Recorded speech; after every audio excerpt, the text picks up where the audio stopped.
ಅರವಿಂದ್, ಇನ್ನು ಪ್ರಮಾಣ ಅಂದ್ರೆ ಈಗ ಇದರಲ್ಲಿ ಮರಣದಂಡನೆ ಕೂಡ ಆಗಬಹುದು, ಜೀವಾವಧಿ ಶಿಕ್ಷೆ ಕೂಡ ಆಗಬಹುದು. ಬಹಳ ಗಂಭೀರವಾದ ಸೆಕ್ಷನ್ಗಳನ್ನ ಇದರಲ್ಲಿ ಹಾಕಲಾಗಿದೆ ಅಂತ ಹೇಳುವಂಥದ್ದು. ಇದರ ವಿರುದ್ಧ ದರ್ಶನ್ ಅವರ ಕಾನೂನು ಹೋರಾಟ ಯಾವ ರೀತಿನಲ್ಲಿ ಇರುತ್ತೆ? ಒಂದು ವೇಳೆ ಇದರಲ್ಲಿ ತಪ್ಪು ಸಾಬೀತಾದ್ರೆ ಎಷ್ಟು ಪ್ರಮಾಣದ ಶಿಕ್ಷೆ ಆಗಬಹುದು? ಮುಂದಿನ ಕೋರ್ಟಿಗೆ ಹೋಗೋದಕ್ಕೆ ಅವಕಾಶ ಇರುತ್ತಾ? ಇದರ ಕಾನೂನು ದೃಷ್ಟಿಯಿಂದ ಇದರ ಪರಿಣಾಮಗಳು ಏನೆಲ್ಲ ಇರುತ್ತೆ?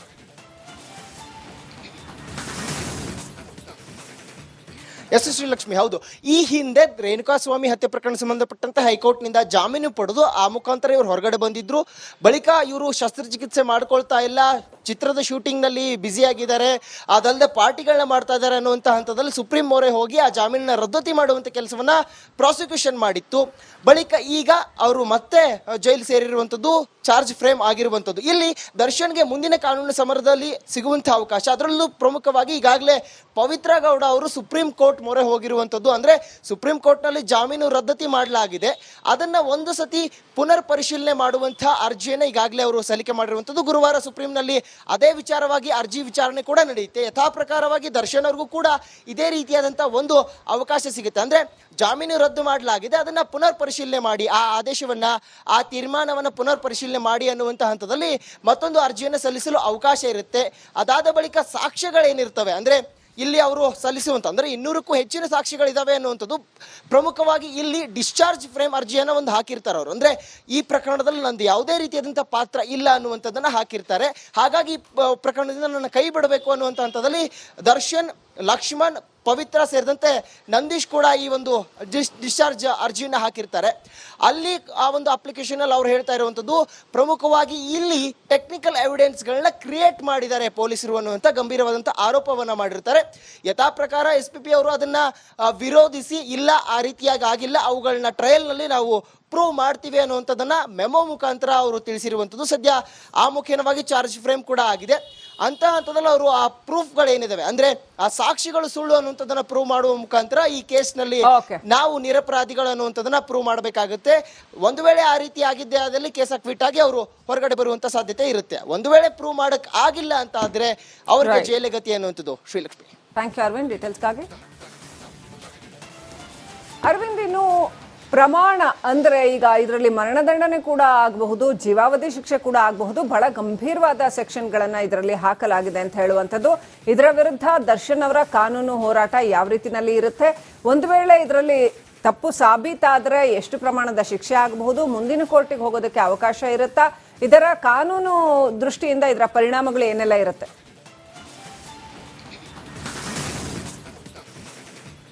ಎಸ್ ಶ್ರೀಲಕ್ಷ್ಮಿ, ಹೌದು.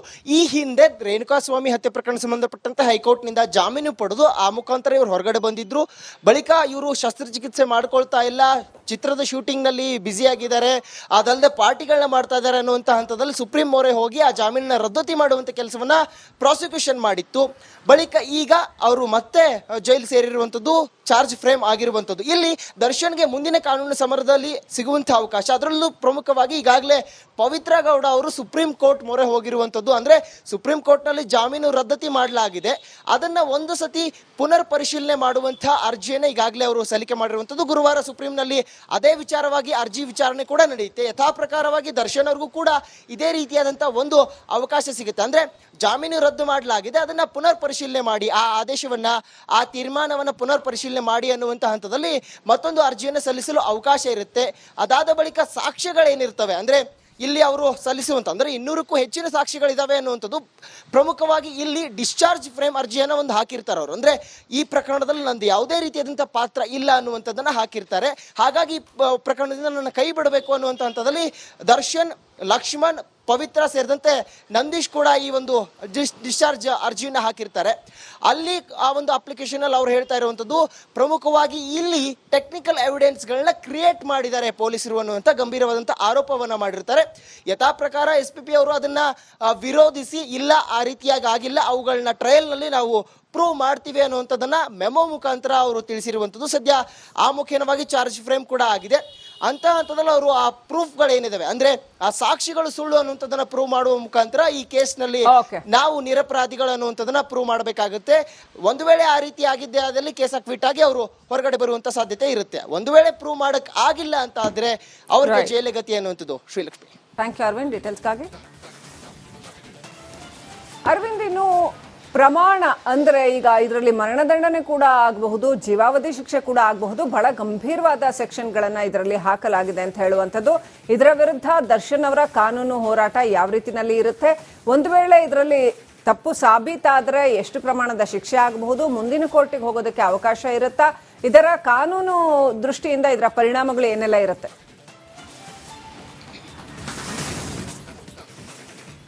ಎಸ್ ಶ್ರೀಲಕ್ಷ್ಮಿ, ಹೌದು. ಈ ಹಿಂದೆ ರೇಣುಕಾಸ್ವಾಮಿ ಹತ್ಯೆ ಪ್ರಕರಣ ಸಂಬಂಧಪಟ್ಟಂತೆ ಹೈಕೋರ್ಟ್ನಿಂದ ಜಾಮೀನು ಪಡೆದು ಆ ಮುಖಾಂತರ ಇವರು ಹೊರಗಡೆ ಬಂದಿದ್ರು. ಬಳಿಕ ಇವರು ಶಸ್ತ್ರಚಿಕಿತ್ಸೆ ಮಾಡ್ಕೊಳ್ತಾ ಇಲ್ಲ, ಚಿತ್ರದ ಶೂಟಿಂಗ್ನಲ್ಲಿ ಬ್ಯುಸಿ ಆಗಿದ್ದಾರೆ, ಅದಲ್ಲದೆ ಪಾರ್ಟಿಗಳನ್ನ ಮಾಡ್ತಾ ಇದ್ದಾರೆ ಅನ್ನುವಂಥ ಹಂತದಲ್ಲಿ ಸುಪ್ರೀಂ ಮೊರೆ ಹೋಗಿ ಆ ಜಾಮೀನನ್ನ ರದ್ದತಿ ಮಾಡುವಂಥ ಕೆಲಸವನ್ನ ಪ್ರಾಸಿಕ್ಯೂಷನ್ ಮಾಡಿತ್ತು. ಬಳಿಕ ಈಗ ಅವರು ಮತ್ತೆ ಜೈಲು ಸೇರಿರುವಂಥದ್ದು, ಚಾರ್ಜ್ ಫ್ರೇಮ್ ಆಗಿರುವಂಥದ್ದು. ಇಲ್ಲಿ ದರ್ಶನ್ಗೆ ಮುಂದಿನ ಕಾನೂನು ಸಮರದಲ್ಲಿ ಸಿಗುವಂಥ ಅವಕಾಶ, ಅದರಲ್ಲೂ ಪ್ರಮುಖವಾಗಿ ಈಗಾಗಲೇ ಪವಿತ್ರ ಗೌಡ ಅವರು ಸುಪ್ರೀಂ ಕೋರ್ಟ್ ಮೊರೆ ಹೋಗಿರುವಂಥದ್ದು. ಅಂದರೆ ಸುಪ್ರೀಂ ಕೋರ್ಟ್ನಲ್ಲಿ ಜಾಮೀನು ರದ್ದತಿ ಮಾಡಲಾಗಿದೆ, ಅದನ್ನು ಒಂದು ಸತಿ ಪುನರ್ ಪರಿಶೀಲನೆ ಮಾಡುವಂಥ ಅರ್ಜಿಯನ್ನು ಈಗಾಗಲೇ ಅವರು ಸಲ್ಲಿಕೆ ಮಾಡಿರುವಂಥದ್ದು. ಗುರುವಾರ ಸುಪ್ರೀಂನಲ್ಲಿ ಅದೇ ವಿಚಾರವಾಗಿ ಅರ್ಜಿ ವಿಚಾರಣೆ ಕೂಡ ನಡೆಯುತ್ತೆ. ಯಥಾ ಪ್ರಕಾರವಾಗಿ ದರ್ಶನ್ ಅವ್ರಿಗೂ ಕೂಡ ಇದೇ ರೀತಿಯಾದಂಥ ಒಂದು ಅವಕಾಶ ಸಿಗುತ್ತೆ. ಅಂದರೆ ಜಾಮೀನು ರದ್ದು ಮಾಡಲಾಗಿದೆ, ಅದನ್ನು ಪುನರ್ ಪರಿಶೀಲನೆ ಮಾಡಿ, ಆ ಆದೇಶವನ್ನು, ಆ ತೀರ್ಮಾನವನ್ನು ಪುನರ್ ಪರಿಶೀಲನೆ ಮಾಡಿ ಅನ್ನುವಂಥ ಹಂತದಲ್ಲಿ ಮತ್ತೊಂದು ಅರ್ಜಿಯನ್ನು ಸಲ್ಲಿಸಲು ಅವಕಾಶ ಇರುತ್ತೆ. ಅದಾದ ಬಳಿಕ ಸಾಕ್ಷ್ಯಗಳೇನಿರ್ತವೆ, ಅಂದರೆ ಇಲ್ಲಿ ಅವರು ಸಲ್ಲಿಸುವಂಥ, ಅಂದರೆ 200ಕ್ಕೂ ಹೆಚ್ಚಿನ ಸಾಕ್ಷಿಗಳಿದ್ದಾವೆ ಅನ್ನುವಂಥದ್ದು. ಪ್ರಮುಖವಾಗಿ ಇಲ್ಲಿ ಡಿಸ್ಚಾರ್ಜ್ ಫ್ರೇಮ್ ಅರ್ಜಿಯನ್ನು ಒಂದು ಹಾಕಿರ್ತಾರೆ ಅವರು. ಅಂದರೆ ಈ ಪ್ರಕರಣದಲ್ಲಿ ನಂದು ಯಾವುದೇ ರೀತಿಯಾದಂಥ ಪಾತ್ರ ಇಲ್ಲ ಅನ್ನುವಂಥದ್ದನ್ನು ಹಾಕಿರ್ತಾರೆ. ಹಾಗಾಗಿ ಪ್ರಕರಣದಿಂದ ನನ್ನ ಕೈ ಬಿಡಬೇಕು ಅನ್ನುವಂಥ ಹಂತದಲ್ಲಿ ದರ್ಶನ್, ಲಕ್ಷ್ಮಣ್, ಪವಿತ್ರ ಸೇರಿದಂತೆ ನಂದೀಶ್ ಕೂಡ ಈ ಒಂದು ಡಿಸ್ಚಾರ್ಜ್ ಅರ್ಜಿಯನ್ನು ಹಾಕಿರ್ತಾರೆ. ಅಲ್ಲಿ ಆ ಒಂದು ಅಪ್ಲಿಕೇಶನಲ್ಲಿ ಅವ್ರು ಹೇಳ್ತಾ ಇರುವಂಥದ್ದು, ಪ್ರಮುಖವಾಗಿ ಇಲ್ಲಿ ಟೆಕ್ನಿಕಲ್ ಎವಿಡೆನ್ಸ್ಗಳನ್ನ ಕ್ರಿಯೇಟ್ ಮಾಡಿದ್ದಾರೆ ಪೊಲೀಸರು ಅನ್ನುವಂಥ ಗಂಭೀರವಾದಂಥ ಆರೋಪವನ್ನು ಮಾಡಿರ್ತಾರೆ. ಯಥಾ ಪ್ರಕಾರ SPP ಅವರು ಅದನ್ನು ವಿರೋಧಿಸಿ, ಇಲ್ಲ ಆ ರೀತಿಯಾಗಿ ಆಗಿಲ್ಲ, ಅವುಗಳನ್ನ ಟ್ರಯಲ್ನಲ್ಲಿ ನಾವು ಪ್ರೂವ್ ಮಾಡ್ತೀವಿ ಅನ್ನುವಂಥದ್ದನ್ನು ಮೆಮೊ ಮುಖಾಂತರ ಅವರು ತಿಳಿಸಿರುವಂಥದ್ದು. ಸದ್ಯ ಆ ಮುಖೇನವಾಗಿ ಚಾರ್ಜ್ ಫ್ರೇಮ್ ಕೂಡ ಆಗಿದೆ. ಅಂತ ಹಂತದಲ್ಲಿ ಅವರು ಆ ಪ್ರೂಫ್ಗಳೇನಿದಾವೆ, ಅಂದರೆ ಆ ಸಾಕ್ಷಿಗಳು ಸುಳ್ಳು ಅನ್ನುವಂಥದ್ದನ್ನು ಪ್ರೂವ್ ಮಾಡುವ ಮುಖಾಂತರ ಈ ಕೇಸ್ನಲ್ಲಿ ನಾವು ನಿರಪರಾಧಿಗಳು ಅನ್ನುವಂಥದ್ದನ್ನ ಪ್ರೂವ್ ಮಾಡಬೇಕಾಗುತ್ತೆ. ಒಂದು ವೇಳೆ ಆ ರೀತಿ ಆಗಿದ್ದೆ ಆದಲ್ಲಿ ಕೇಸ್ ಅಕ್ವಿಟ್ ಆಗಿ ಅವರು ಹೊರಗಡೆ ಬರುವಂಥ ಸಾಧ್ಯತೆ ಇರುತ್ತೆ. ಒಂದು ವೇಳೆ ಪ್ರೂವ್ ಮಾಡಕ್ ಆಗಿಲ್ಲ ಅಂತ ಆದ್ರೆ ಅವರಿಗೆ ಜೈಲು ಗತಿ ಅನ್ನುವಂಥದ್ದು. ಶ್ರೀಲಕ್ಷ್ಮಿ, ಥ್ಯಾಂಕ್ ಯು ಅರವಿಂದ್ ಡೀಟೇಲ್ಸ್ಗಾಗಿ. ಅರವಿಂದ್, ಇನ್ನು ಪ್ರಮಾಣ ಅಂದ್ರೆ ಈಗ ಇದರಲ್ಲಿ ಮರಣದಂಡನೆ ಕೂಡ ಆಗಬಹುದು, ಜೀವಾವಧಿ ಶಿಕ್ಷೆ ಕೂಡ ಆಗಬಹುದು. ಬಹಳ ಗಂಭೀರವಾದ ಸೆಕ್ಷನ್ಗಳನ್ನ ಇದರಲ್ಲಿ ಹಾಕಲಾಗಿದೆ ಅಂತ ಹೇಳುವಂಥದ್ದು. ಇದರ ವಿರುದ್ಧ ದರ್ಶನ್ ಅವರ ಕಾನೂನು ಹೋರಾಟ ಯಾವ ರೀತಿನಲ್ಲಿ ಇರುತ್ತೆ? ಒಂದು ವೇಳೆ ಇದರಲ್ಲಿ ತಪ್ಪು ಸಾಬೀತಾದ್ರೆ ಎಷ್ಟು ಪ್ರಮಾಣದ ಶಿಕ್ಷೆ ಆಗಬಹುದು? ಮುಂದಿನ ಕೋರ್ಟಿಗೆ ಹೋಗೋದಕ್ಕೆ ಅವಕಾಶ ಇರುತ್ತಾ? ಇದರ ಕಾನೂನು ದೃಷ್ಟಿಯಿಂದ ಇದರ ಪರಿಣಾಮಗಳು ಏನೆಲ್ಲ ಇರುತ್ತೆ?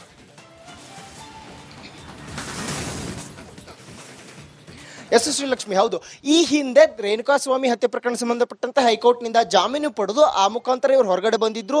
ಬಳಿಕ ಇವರು ಶಸ್ತ್ರಚಿಕಿತ್ಸೆ ಮಾಡ್ಕೊಳ್ತಾ ಇಲ್ಲ, ಚಿತ್ರದ ಶೂಟಿಂಗ್ನಲ್ಲಿ ಬ್ಯುಸಿ ಆಗಿದ್ದಾರೆ, ಅದಲ್ಲದೆ ಪಾರ್ಟಿಗಳನ್ನ ಮಾಡ್ತಾ